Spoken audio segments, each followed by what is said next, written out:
1 Tawarik pasal 10, Saul mati. Orang Filistin berperang melawan orang Israel. Orang-orang Israel melarikan diri dari hadapan orang Filistin dan banyak yang mati terbunuh di pegunungan Gilboa. Orang Filistin terus mengejar Saul dan anak-anaknya dan menewaskan Yonatan, Abinadab, dan Malkisua, anak-anak Saul. Kemudian makin beratlah pertempuran itu bagi Saul, dan para pemanah menjumpainya dan melukainya. Lalu berkatalah Saul kepada pembawa senjatanya, "Hunuslah pedangmu dan tikamlah aku, supaya jangan datang orang-orang yang tidak bersunat ini memperlakukan aku sebagai permainan." Tetapi pembawa senjatanya tidak mau, karena ia sangat segan. Kemudian Saul mengambil pedang itu dan menjatuhkan dirinya ke atasnya. Ketika pembawa senjatanya melihat bahwa Saul telah mati, ia pun menjatuhkan dirinya ke atas pedangnya lalu mati. Jadi Saul, ketiga anaknya, dan segenap keluarganya sama-sama mati. Ketika dilihat seluruh orang Israel yang di lembah bahwa tentara telah melarikan diri dan bahwa Saul serta anak-anaknya sudah mati, maka mereka meninggalkan kota-kota mereka lalu melarikan diri juga. Kemudian datanglah orang Filistin dan menetap di sana. Ketika keesokan harinya orang Filistin datang merampasi orang-orang yang mati terbunuh itu, didapati mereka Saul dan anak-anaknya bergelimpang di pegunungan Gilboa. Mereka merampasinya dan mengambil kepala Saul dan senjatanya, lalu menyuruh orang berkeliling di negeri orang Filistin untuk menyampaikan kabar itu kepada berhala-berhala mereka dan rakyat. Kemudian mereka menaruh senjata Saul di kuil Allah mereka, tapi batu kepalanya dipakukan mereka di rumah Dagon. Ketika seluruh Yabes Gilead mendengar tentang segala yang telah dilakukan orang Filistin terhadap Saul, maka bersiaplah segenap orang gagah perkasa, lalu pergi mengambil mayat Saul dan mayat anak-anaknya. Mereka membawanya ke Yabes dan menguburkan tulang-tulang mereka di bawah pohon besar di Yabes. Sesudah itu berpuasalah mereka 7 hari lamanya. Demikianlah Saul mati karena perbuatannya yang tidak setia terhadap Tuhan, oleh karena ia tidak berpegang pada firman Tuhan, dan juga karena ia telah meminta petunjuk dari arwah dan tidak meminta petunjuk Tuhan. Sebab itu Tuhan membunuh dia dan menyerahkan jabatan raja itu kepada Daud bin Isai. 1 Tawarik pasal 11, Daud menjadi raja atas Israel. Lalu berkumpullah seluruh Israel kepada Daud di Hebron dan berkata, "Ketahuilah, kami ini darah dagingmu. Telah lama ketika Saul memerintah, engkaulah yang memimpin segala gerakan orang Israel, dan Tuhan Allahmu telah berfirman kepadamu, engkaulah yang harus menggembalakan umatku Israel, dan engkaulah yang menjadi raja atas umatku Israel." Maka datanglah semua tua-tua Israel menghadap raja di Hebron. Lalu Daud mengadakan perjanjian dengan mereka di Hebron di hadapan Tuhan. Kemudian mereka mengurapi Daud jadi raja atas Israel, seperti yang difirmankan Tuhan dengan perantaran Samuel. Ayat 4, Daud merebut Yerusalem dan menetap di sana. Lalu Daud dengan seluruh orang Israel pergi ke Yerusalem, itulah Yebus, dan di sana orang Yebus ialah penduduk negeri itu. Penduduk Yebus berkata kepada Daud, "Engkau tidak sanggup masuk kemari." Tetapi Daud merebut kubu pertahanan Sion, yaitu kota Daud. Daud telah berkata, siapa lebih dahulu memukul kalah orang Yebus, ia akan menjadi kepala dan pemimpin. Lalu Yoab anak Zeruya yang menyerang lebih dahulu, maka ia menjadi kepala. Lalu Daud menetap di kubu pertahanan itu. Sebab itu orang menamainya kota Daud, yang memperkuat kota itu sekelilingnya, mulai dari Milo. Bahkan sekelilingnya seluruhnya sedang Yoab membangun kembali selebihnya dari kota itu. Lalu makin lama makin besarlah kuasa Daud, sebab Tuhan semesta alam menyertainya. Ayat 10, pahlawan-pahlawan Daud. Inilah kepala-kepala para pahlawan yang mengiringi Daud, yang telah memberi dukungan yang kuat kepadanya bersama-sama seluruh Israel dalam mencapai kedudukan raja dan mengangkat dia sebagai raja, seperti yang difirmankan Tuhan mengenai Israel.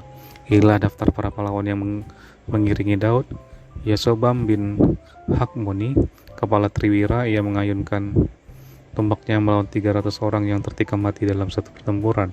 Dan sesudah dia, Eleazar anak Dodo, orang Ahohi itu, ia termasuk ketiga pahlawan itu. Ia ada bersama-sama Daud di Pasdamim. Ketika orang Filistin berkumpul di sana untuk berperang, ada sebidang tanah ladang penuh jelai di sana. Ketika tentara melarikan diri dari hadapan orang Filistin, maka berdirilah mereka di tengah-tengah ladang itu. Mereka dapat mempertahankannya dan memukul kalah orang Filistin. Demikianlah diberikan Tuhan kemenangan yang besar. Sekali datanglah 3 orang dari ke-30 kepala ke Gunung Batu mendapatkan Daud dekat gua Adulam, sedang tentara orang Filistin berkemah di lembah Refaim. Pada waktu itu Daud ada di dalam kubu gunung dan pasukan pendudukan orang Filistin pada waktu itu ada di Bethlehem. Lalu timbullah keinginan pada Daud dan ia berkata, sekiranya ada orang yang beri aku minuman air dari perigi Bethlehem yang ada dekat pintu gerbang. Lalu ketiga orang itu menerobos perkemahan orang Filistin. Mereka menimba air dari perigi Bethlehem yang ada dekat pintu gerbang, mengangkatnya dan membawanya kepada Daud. Tetapi Daud tidak mau minumnya, melainkan mempersembahkannya sebagai korban curahan kepada Tuhan. Katanya, jauhlah daripada aku, ya Allah, untuk berbuat demikian. Patutkah aku minum darah taruhan nyawa orang-orang ini? Sebab dengan pertaruhkan nyawanya mereka membawanya. Dan tidak mau ia minum. Itulah yang dilakukan ketiga pahlawan itu. Abisai adik Yoab, dialah kepala ke-30 orang itu, dan dialah yang mengayunkan tombaknya melawan 300 orang yang mati ditikamnya. Ia mendapat nama di antara ke-30 orang itu. Di antara ke-30 orang itu ia paling dihormati. Memang ia menjadi pemimpin mereka, tetapi ia tidak dapat menyamai triwira itu. Selanjutnya Benaya bin Yoyada, anak seorang yang gagah perkasa, yang besar jasanya, yang berasal dari Kabzeel. Ia menewaskan kedua pahlawan besar dari Moab. Juga pernah ia turun ke dalam lubang dan membunuh seekor singa pada suatu hari bersalju. Pula ia membunuh seorang Mesir, seorang yang tinggi perawakannya, 5 hasta tingginya, dan di tangan orang Mesir itu ada tombak seperti pesa tukang tenun, tetapi ia mendatanginya dengan tongkat, merampas tombak itu dari tangan orang Mesir itu, lalu membunuh orang itu dengan tombaknya sendiri. Itulah yang diperbuat Benaya bin Yoyada. Ia mendapat nama di antara ke-30 pahlawan itu. Sesungguhnya di antara ke-30 orang itu ia paling dihormati, tapi ia tidak dapat menyamai triwira. Dan Daud mengangkat dia mengepalai pengawalnya. Pahlawan-pahlawan yang gagah perkasa ialah juga Asael, saudara Yoab.